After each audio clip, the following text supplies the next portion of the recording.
Hello friends, मैं doctor Shailaja Mahaskar health plus YouTube channel में आपका स्वागत कर रही हूँ। आज मैं आपको समझाने जा रही हूँ कि हम ऑर्गेनिक फर्टिलाइज़र कैसे बनाए, खाद कैसे बनाए, जिससे हम अपने प्रकृति का भी रक्षण कर सकते हैं।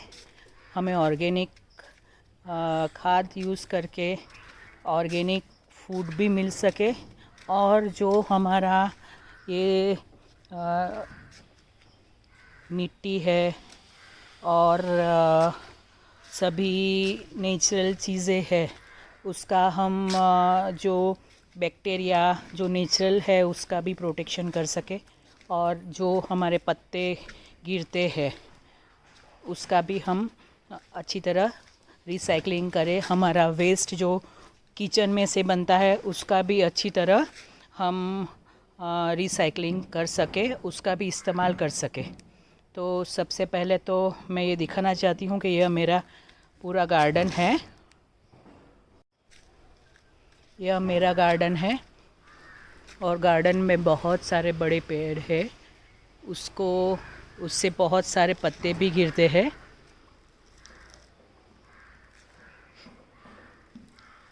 और यह सभी पत्तों को जो ड्राई है, कभी कभी लॉन का कटिंग होता है, उसमें से ग्रीन वेस्ट भी निकलता है और किचन वेस्ट भी डेली निकलता है। तो मैंने जो किया है, ये बाम्बूज़ है, वो 4 कॉर्नर में कट करके रख दिए हैं। उसके बाद ये ग्रीन फाइबर की शीट है, उसमें हमने ऐसे आपको दिख रहे होंगे होल्स किए हैं अपने ड्रिलिंग मशीन से और 4 कोने में उसको ये बाम्बू के साथ ये फाइबर की शीट है उसको बांध दिया है। और उसके बाद उसमें हमारा ये जो ड्राई पत्ते हैं, सूखे पत्ते हैं, वह डालते हैं। उसमें ये ग्रीन है वह भी डालते हैं, किचन वेस्ट भी डालते हैं। ज़्यादातर प्रोपोर्शन बहुत लोग कहते हैं कि मेंटेन होना चाहिए, पर हमारे यहाँ हम करीबन 1 फीट का ड्राई वेस्ट हो तो उसके बाद हम वह उसके ऊपर थोड़ा ग्रीन डाल देते हैं।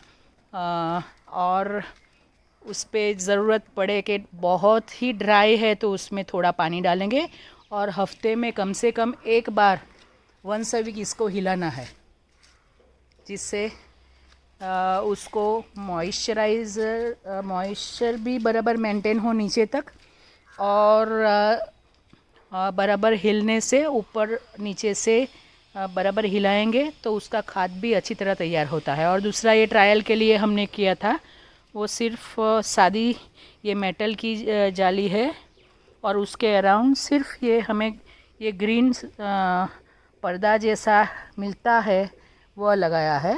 पर उसमें जो देखा गया तो उसमें जो खाद तैयार होता है वह थोड़ा स्लो तैयार होता है। जब वो ग्रीन शीट लगाई है उसमें वह बहुत फास्ट तैयार होता है।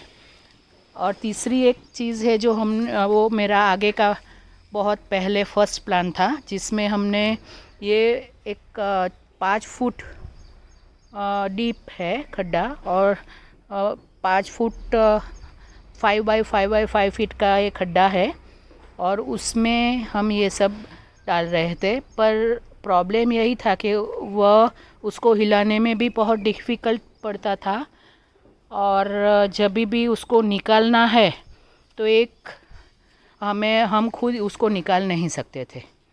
सो इसमें हम क्या करेंगे, क्या डालेंगे और क्या नहीं डालेंगे, ये ज़रूरी है। तो जैसे बोला कि इसमें नहीं डाल सकते, मैं कुक फूड नहीं डालेंगे, नॉन वेज का बोन्स नहीं डालेंगे। हाँ, हम जो नॉन वेजिटेरियन है वह अपना एग शेल है यानी अंडे का ऊपर का लेयर तो वो डाल सकते हैं, वो भी। और ध्यान क्या रखना है कि जब हम वेजिटेबल्स और उसकी पील्स उसके छिलके डालेंगे तो हो सके उतना उसको छोटा कट कर दीजिए और डालिए, तो वो जल्दी डिकम्पोज्ड हो जाएगा। कभी भी बहुत बड़े बड़े पत्ते भी है तो उसको भी थोड़ा छोटा कर दीजिए और इसमें डालिए, तो डिकम्पोजिशन जल्दी होगा, आपका खाद जल्दी तैयार हो जाएगा। और तो इस तरह हम ये करते हैं और इसके ऊपर तक आ जाए उसके बाद हम उसको 1 महीना रहने देंगे। पर यह 1 महीने के अंदर भी हम वंस अ वीक और ट्वाइस अ वीक उसको हिलाते रहेंगे, उसका मॉइस्चर देखेंगे। ज़्यादा ड्राई लगता है तभी उसमें थोड़ा पानी छिड़केंगे। अगर आपके यहाँ कावडंग है यानी तो वो भी आप उसमें डाल सकते हैं। और एक अच्छा माइक्रो ऑर्गेनिज़म के लिए जो और जल्दी डिकम्पोजिशन हो उसके लिए हम अपने घर के ही दही जो हमारा होता है वो बहुत खट्टा करने का, उसको पानी में मिक्स करा के छाछ बनाने का, और वह भी आप उसका 1 फीट का लेयर हो 2 फीट का लेयर हो उसके बाद डाल सकते हैं इस पे। तो इससे भी आपका ये जो खाद तैयार होता है उसका डिकम्पोजिशन जल्दी हो जाता है। और इससे फ़ायदा यह है, यह जो खाद है उसमें सभी ऑर्गेनिक कोई केमिकल्स नहीं है।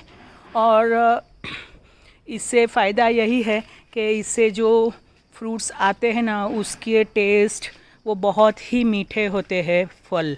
और मेरे पूरे ये आप देखेंगे कंपाउंड में तो कहीं भी गार्डन में हम और कोई भी केमिकल कहीं भी डालते नहीं है।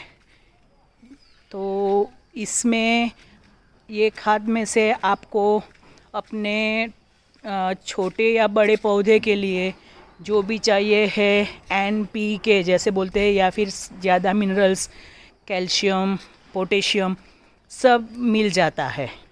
तो जैसे ग्रीन में से हमें नाइट्रोजन मिल जाता है, ड्राई में से हमें कार्बन मिलता है, फिर सब छिलके हमारे फ्रूट्स में ज़्यादातर केला है वह छिलके में से पोटेशियम मिल जाता है, और एक शेल में से कैल्शियम मिलता है। और कभी जो फ्रूट है वो अच्छे नहीं है, ख़राब हो गए हैं, तो उसको भी हम उसमें डाल सकते हैं। पर हमें ध्यान रखना है कि जो भी हमारा फूड कुक्ड फूड है वह बिल्कुल नहीं डालना है, वरना आप उसमें पेस्ट ज़्यादा आएंगे। सो आशा करते हैं कि आपको मेरा यह वीडियो अच्छा लगा होगा, तो आप घर पे यह कर सकते हैं। और अगर इतना बड़ा आपका एरिया नहीं है तभी भी आप एक छोटी बकेट में भी लेके यही स्टाइल में आप कर सकते हैं। सिर्फ प्लास्टिक की बकेट में आपको जो करना है वह ड्रिलिंग मशीन से होल कर देने हैं, और जैसे मैंने बोला वैसे ही लेयरिंग आप करते जाइए।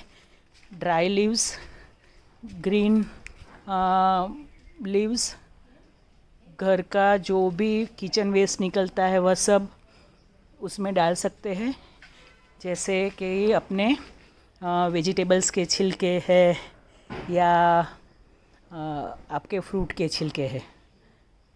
तो आप ये बहुत इजी है, आप हो सके उतना जल्दी शुरू कीजिए,